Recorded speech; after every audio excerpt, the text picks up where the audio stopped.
I'm fine. Siguro over the years, nasanay na rin ako sa, may malaking advantage ako. Dahil yung father ko naging presidente. Yes. So for 20 years, napapanood ko siya. Sabi ko, alam ko pa, ang hirap na trabaho ito. So you have to learn to manage it. Una akong umupo, ayaw kong mag-break. Kasi ang daming trabaho eh. Pero you have to teach yourself, kailangan mo mag-break. Yes. Kasi you're not as clear in your thinking when you start to get tired, o hindi ba? Or you're not as fast. And I've always been ang sistema ko pag may malaking problema, my approach is always like this. I said, learn everything about the problem, then go away and do something else. Do something completely different na hindi mo maiisip. Yes. You come back, usually you have a new idea. Usually that works for me. So you have to take that break somehow. I don't mean vacation, 2 months vacation. I'm talking about taking 3 hours off, right? And doing something, I don't know, listen to music or make kwento with your kids or something. But something different. I've been through hell and high water. I don't panic anymore. Hindi na ako natataranta. So that's my advantage. Thank you for that, sir. Maybe we'll try to do that po. Yes. In your case po, ano po usually ginagawa niyo po during that break? That one of the best things for me for relieving stress is exercise. It really, really helps. Maybe we'll exercise later. And in relation to that, to that question, what is, given that there's a lot going in your plate, what is that personal why of your leadership? Parang it's not in the press release, but what drives you, what excites you the most in serving our country, Mr. President? I'm here to serve. I'm not here for myself. I'm not here for, but I really think that there are many things that I could do. And I say, you're not yet doing it. Di mo pa natatapos. Go, go, go, go, go. Keep doing it. Keep working, keep working, keep working. Kulang pa, kulang pa, kulang pa. At saka, ang katotohanan dyan, lagi naman magiging kulang yan eh. Kahit ilang taon mo na trinabaho yan, kulang pa rin yan. Kasi hindi nagtatapos yung trabaho. But never mind, you just have to keep going. You have to keep going until you drop. Now po, na-question po namin your life as a president. How about in a different perspective? Do you once wish to live in a different family background? Or naisip niyo po ba na, if I'm not living as in a political background, what kind of life you would like to be po? Oh my gosh. Would I want to have been born into another family? Absolutely not. I still consider, para ang tingin ko sa sarili ko, ako na ang pinakaswerteng tao na kilala ko. Wala na akong kilala na tao na maswerte pa sa akin. Dahil ganyan ang naging ama ko, ganyan yung mother ko, dyan ang naging experience ko. Kasi lahat naman ng experience, kahit hindi ka nag-enjoy, may natututunan ka eh. Di ba? Yes.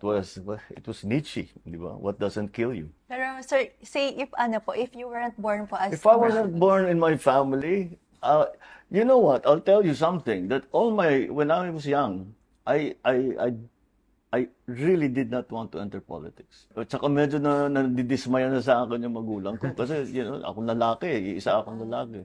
Pero ayaw na ayaw ko.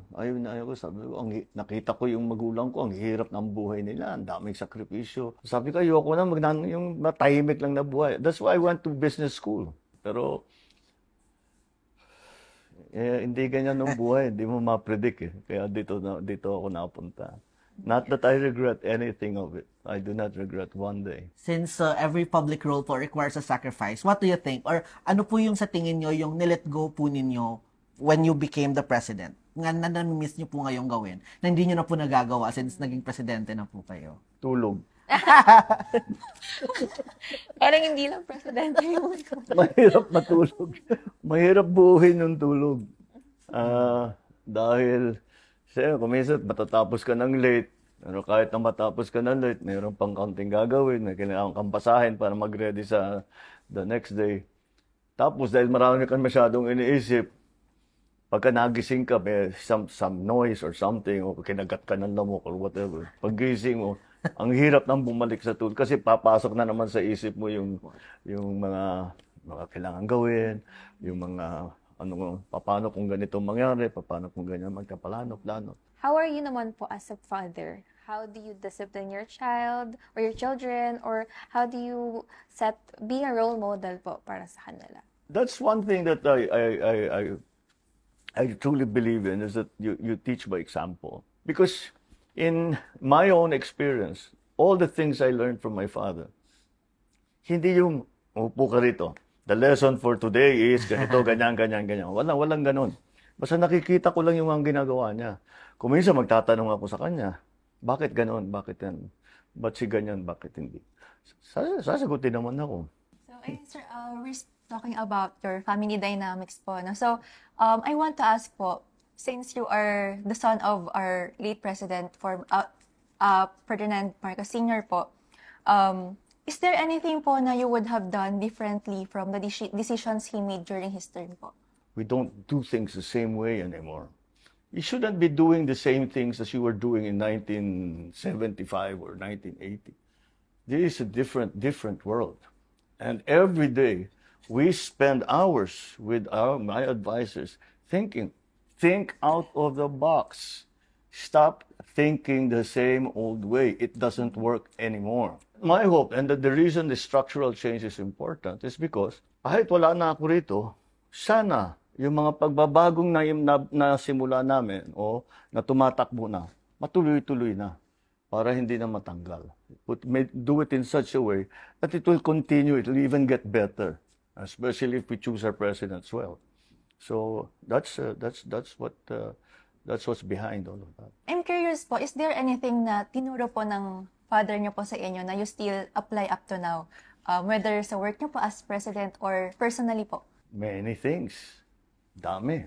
Kung minsan may nangyayari, tapos may response ako. Tapos may isip ko, paano ko lang gawin yun?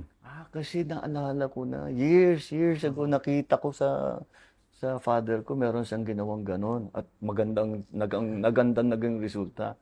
Kaya doon ako natuto. I think the basic thing that I learned from my father is, don't stop. If you believe in something that you're doing for the country, for your people, do not stop. You will have to sacrifice. Ganyan talaga ang trabaho. You will have to sacrifice. Masasaktan ka, you will have to make sacrifices, but don't stop. You will fail. You have to stand up again. Don't stop. Don't stop. Don't stop.